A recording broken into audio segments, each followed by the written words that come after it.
High বন্ধুরা, আমি Shubhra. Welcome back to our channel. জানো তো বন্ধুরা, আমাদের বাড়ির কলটা থেকে বেশ কয়েকদিন ধরেই ঠিকঠাক জল উঠছিল না। কাল আমার ছেলে বলল, মা আজ কলের ওয়াশারটা পাল্টে দিই। আমি ভাবলাম প্রত্যেকবারের মতন ওয়াশার পাল্টে দিলেই ঠিক হয়ে যাবে, কিন্তু এবার কলের বেজায় অসুখ করেছিল, তাই কলের মিস্ত্রি ডাক্তারকে ডাকতেই হবে।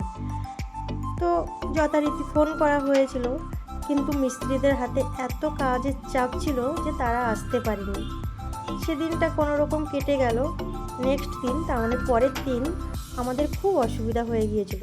ট্যাঙ্কিতে একটুও জল ছিল না, তাই পাশের বাড়ির থেকে আমার ছেলে জল বয়ে বয়ে নিয়ে আসছিল।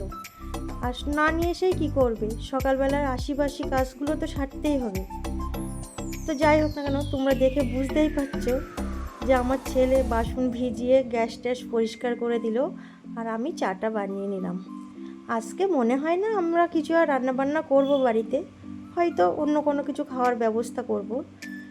তো যাই হোক না কেন, চাটা খেয়ে চলে গেলাম স্নান করতে। ওদের বাড়িতে গিয়ে একটু গল্প গুজব করে, আর এই কুচুটাকে দেখছো, একে একটু আদর করে বাড়িতে চলে এসেছিলাম। তো ব্লগটা